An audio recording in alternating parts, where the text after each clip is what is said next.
Jadi saya nak kongsikan 2 minggu yang lepas je tak? 1 minggu setengah yang lepas saya kongsikan diri saya yang mana Kak Bayah tiba-tiba telefon saya, Ustazah ada rumah? Ada, saya kata. Ustazah saya nak datang rumah lepas asar. Okey, saya cakap. Dia pun datang.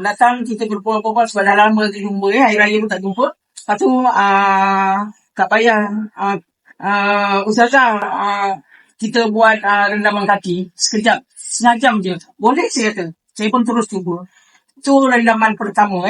Rendaman kedua saya adalah selepas subuh. Masa rendam pertama adalah lepas saya buka puasa. Kak Bayah, saya berpuasa hari itu.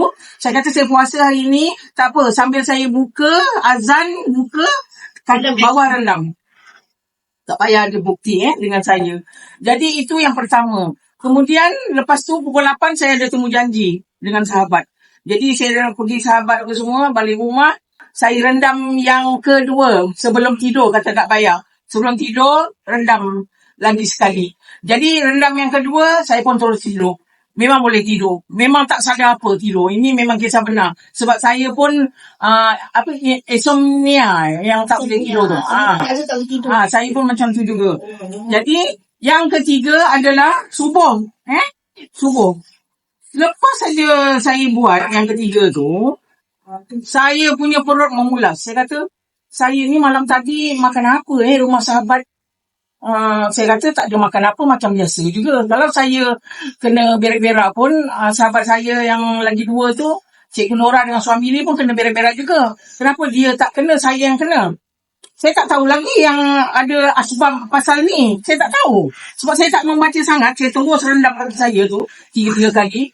Lepas tu saya buang besar sampai 3 kali. Habis semua. Dan perut jadi lapar. Lepas tu, hari kedua, jari saya tegak. Jari saya tak boleh tegak. Dia lemah macam ni. Dia tak boleh genggam. Ini memang kisah benar. Jadi saya dah tegak lah. Kalau tidak dia macam ni. Ni baru hari pertama tau. Hari pertama dengan hari kedua. Buang besar dulu, lepas tu yang ini.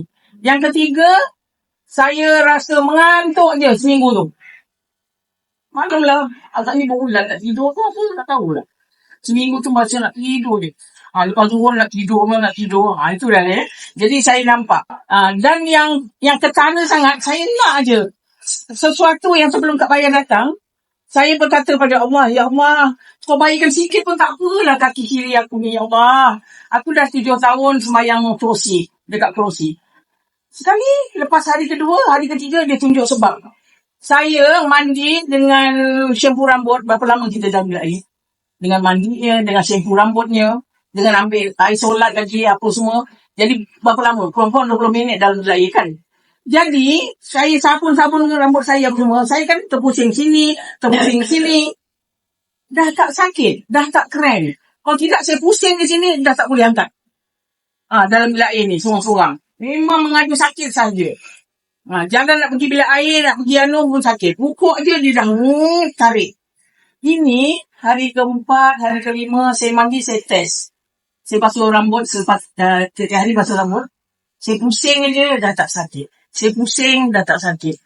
Lepas tu rukuk pun tak sakit. Saya nak hilangkan sakit dia je. Rupanya Allah Maha mendengar.